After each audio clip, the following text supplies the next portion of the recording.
غصہ بھروگے۔ بعض حکما کہتے ہیں ایپچی مکھی کی طرح ہوتا ہے جو زخم پر ہی بیٹھتی ہے۔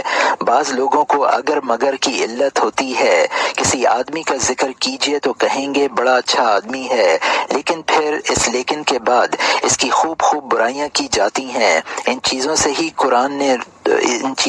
ہی تو قرآن نے روکا ہے۔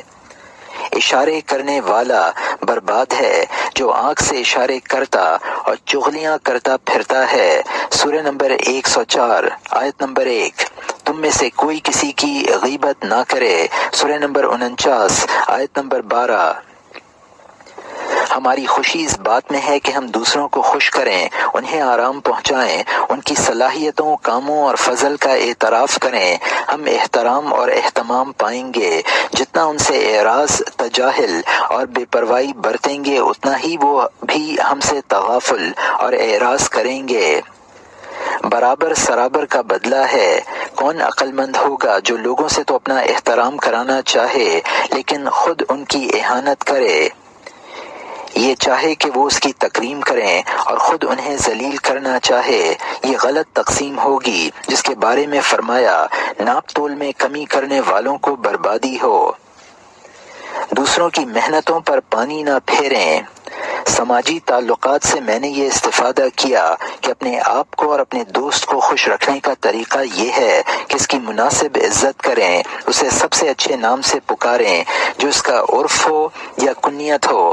جو آدمی بھائی اور دوست کو ضمیر مجہول سے پکارے اور اوئے ابے اوبے کہہ کر پکارے، اس سے زیادہ بے حس اور بدذوق کون ہوگا؟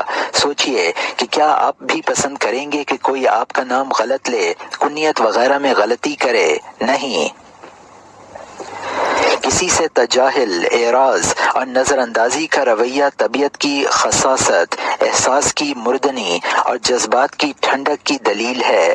کیا عورت بیچاری کو افسوس نہ ہوگا کہ وہ گھر کو صاف ستھرا رکھے، چیزیں قرینے سے لگائے، گھر کو خوشبودار بنا دے، پھر شوہر گھر آ کر ان سب سے آنکھیں میچ لے، نہ شکریہ ادا کرے نہ تعریف کا کوئی لفظ، تو کیا اس سے اس کی محنت پر پانی نہ پھر جائے گا؟ لہٰذا غیر کی جانب بھی توجہ کیجیے۔ جس نے جو کام کیا ہے اس کا شکریہ ادا کیجیے۔ خوبصورت منظر، بہترین خوشبو، اچھا پاکیزہ مؤثر اور دلکش شعر و مفید کتاب، ان کی تعریف کریں اور اپنا نام اہل مروت، وفا اور امانت داروں میں درج کرائیں۔ دوسروں کی نقل نہ کیجیے۔ شاعر عمر ابو ریشہ اپنا قصیدہ انا فی مکہ پیش کر رہے تھے جس کا مطلع یوں ہے: لم تزالی علی ممر اللیالی موئل الحق یا عروس الرمال۔ میں مجلس میں تھا اور مجھے اس کی طرز ادا، نغمگی اور ترنم بہت اچھا لگا۔ قصیدہ مجھے یاد ہو گیا اور اس کا طرز ادا بھی۔ ایک قصیدہ میں نے بھی نظم کیا اور انسٹیٹیوٹ کے جلسے میں اسے عمر ابو ریشہ کے انداز میں پیش کرنے کی کوشش کی، ان کی نقل کرنی چاہی، لیکن ظاہر ہے کہ میں ابو ریشہ نہ تھا، چنانچہ ان کی نقل بڑی بھونڈی اور شاک گزری۔ اس کے بعد میں نے نقالی چھوڑ دی اور اپنے طرز پر قصیدہ پیش کیا۔ اس طرح کا واقعہ جدہ میں گزرا جہاں ایک مسجد میں عشاء کی نماز پڑھی۔ امام نے ایک مشہور قاری کی نقل کرنی چاہی، لیکن کہاں ممکن تھا، نہ آواز یکساں تھی نہ لہجہ۔ مشقت سے امام صاحب کا سینہ کانپنے لگا، آواز بھرا گئی اور سانس ٹوٹنے لگی۔ پیچھے ان کی تکلیف و مشقت اور بناوٹ سے میں پریشان ہو رہا تھا۔ اب مجھے یقین ہو گیا کہ اللہ نے ہر انسان کے اندر الگ فطری استعداد، صلاحیت اور صفات رکھی ہیں جو دوسروں سے بالکل الگ ہیں۔ اللہ نے فرمایا تم میں سے ہر ایک کے لیے ہم نے الگ طریقہ و منہاج بنایا ہے۔ سورہ نمبر 5 آیت نمبر 48۔ لہٰذا آپ کو نئی چیز پیش کرنی ہے تو کیا حرج ہے کہ آپ اپنے طریقے، طبیعت و مزاج اور صلاحیت کے مطابق پیش کریں۔ اللہ نے فرمایا کہہ دو ہر آدمی اپنی شاکلہ پر عمل کرتا ہے۔ سورہ نمبر 17 آیت نمبر 84۔ لہٰذا دوسروں کی آواز، گفتگو، بیٹھنے اور چلنے کے طریقوں کی نقل نہ کریں، اپنے آپ کو نقل کی زحمت، مشابہت و محاکات کی دشواری سے بچائیں۔ آپ کی جاذبیت، چاشنی اور مٹھاس اسی میں منحصر ہے کہ آپ نئے پن اور تاثیر میں اپنا طریقہ، ڈھنگ اور پیشکش کا الگ انداز اپنائیں۔ جسے کر نہ سکتے ہوں اسے چھوڑ دیں۔ میں شہر ابہا میں جمعے کے خطبے دیا کرتا تھا۔ اکثر سیرت کے موضوع پر گفتگو ہوتی، لوگ اسے پسند بھی کرتے تھے۔ لوگوں کو مہروں کی زیادتی کا مسئلہ زیادہ پیش آتا ہے، اس لیے مجھ سے اس پر بات کرنے کے لیے کہا گیا۔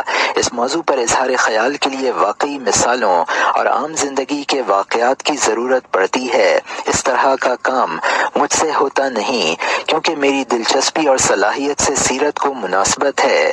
اس موضوع پر طبیعت میں روانی آ جاتی تھی، پھر بھی میں نے گزارش منظور کر لی اور فی البدی مہر کے مسئلے پر خطبہ دیا۔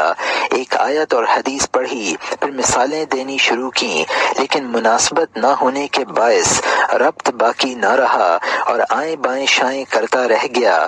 تکلف کے باعث پسینہ پسینہ اور زبان پر جمود طاری ہونے لگا۔ جلدی سے خطبہ ختم کر دینا پڑا۔ خطبہ کیا تھا؟ افق پر ایک شعاع تھی۔ موضوع کا حق ادا نہ ہو سکا۔ اس سے بھی مجھے یقین ہو گیا کہ زیادہ مناسب یہی ہے کہ جس موضوع پر آسانی سے بول سکتا ہوں اسی پر بولوں اور تکلف سے اپنے آپ کو بچا لوں۔